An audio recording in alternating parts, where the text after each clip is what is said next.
Bonjour à tous et merci de votre présence à cette conférence programmatique Aventurine 2026.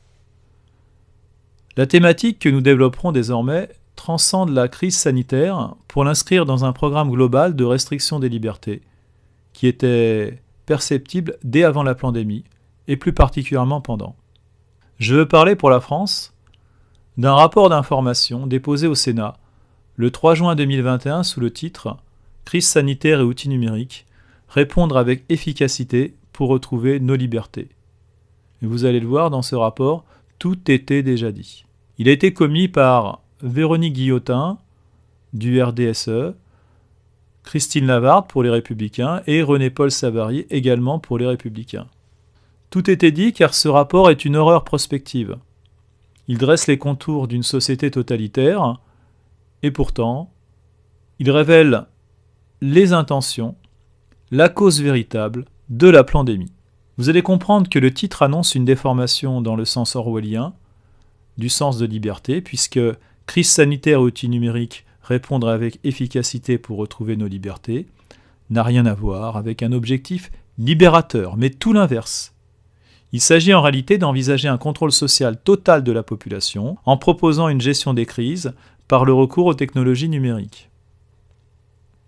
Je cite les rapporteurs. Ouvrez les guillemets. Alors que la pandémie de Covid-19 n'est pas terminée, et qu'il est probable que celle-ci ne soit ni la dernière ni la plus forte, il serait irresponsable de ne pas se saisir de telles opportunités. Je ferme les guillemets.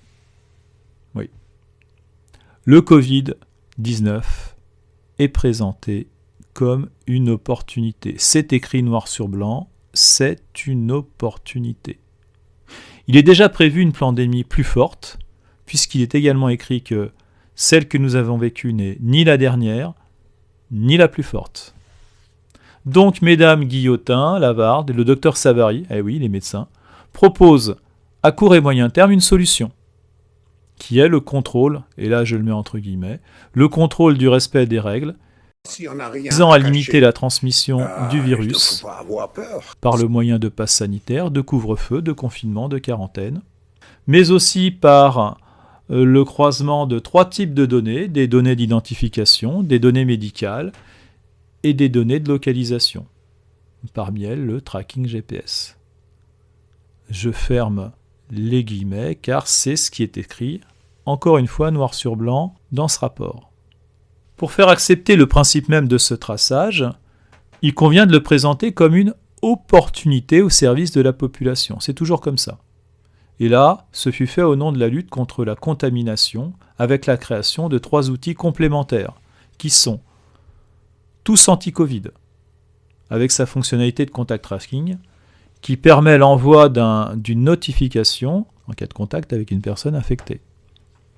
L'autre outil, c'est Doctolib, qui permet de trouver facilement des centres de tests. Et puis le troisième, c'est Vite ma dose. Ça s'appelle bien comme ça, Vite ma dose, pour trouver un vaccinodrome, pour avoir sa dose d'anti-Covid, soi-disant. Il était donc question, lorsque ces applications ont été mises en place, de familiariser la population avec ces outils de traçage pour les présenter d'abord comme des dispositifs d'assistance permettant de se rendre au domicile des personnes vulnérables où qu'elles se trouvent en utilisant des croisements de données avec recours à l'IA, rendant possible un ciblage extrêmement fin.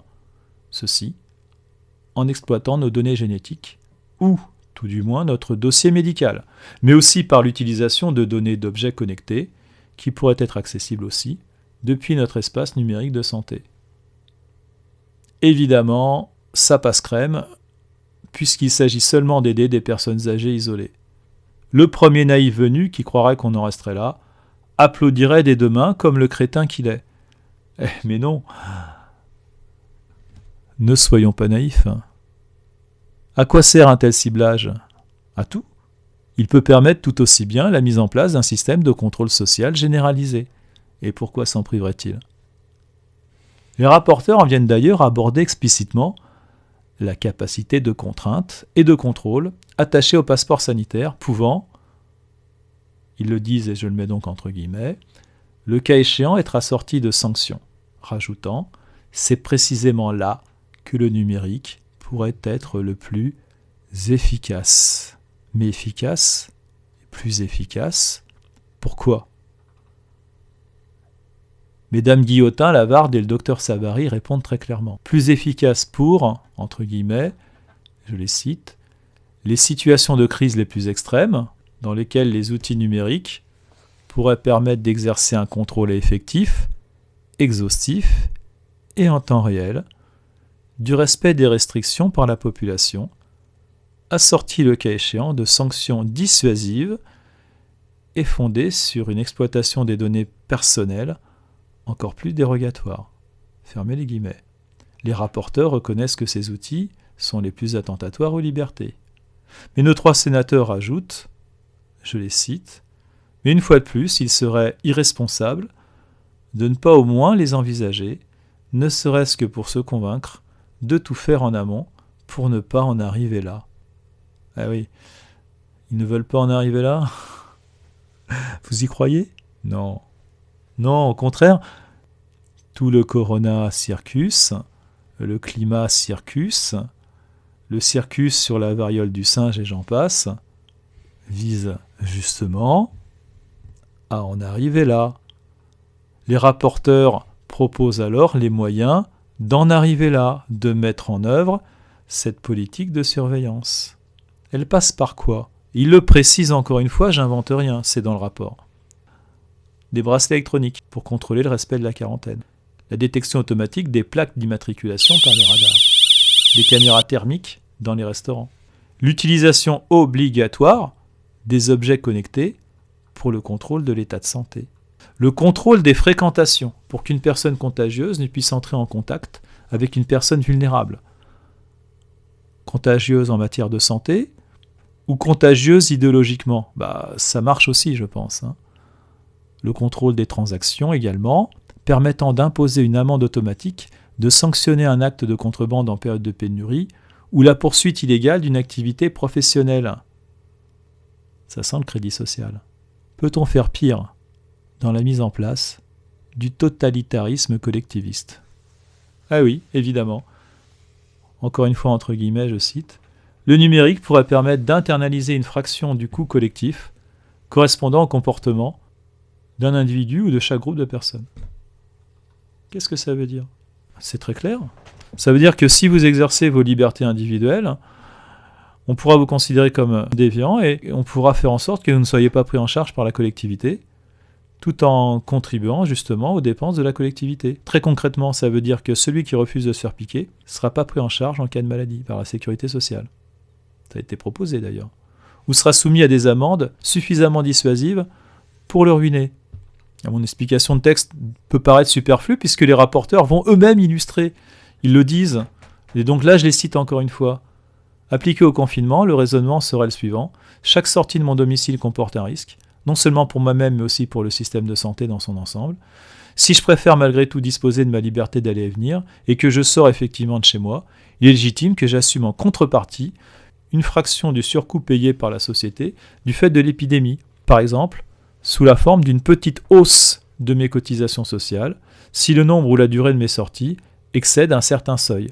Le contrôle social, vous dis-je, par la pénalisation financière. Eh oui, on commence comme ça. Mais seulement, le précisent les rapports, en cas d'épidémie de basse intensité. Sinon, des mesures plus fortes sont nécessaires, ils le disent, des mesures très coercitives que les rapporteurs appellent un système de responsabilisation. Ils le précisent sous ce terme, un système de responsabilisation qui, entre guillemets, une fois encore, je les cite, nécessite d'exploiter davantage de données et d'apprécier la légitimité de la contrainte. Ils appellent ça un principe de solidarité et de mutualisation du risque. C'est fort, hein ?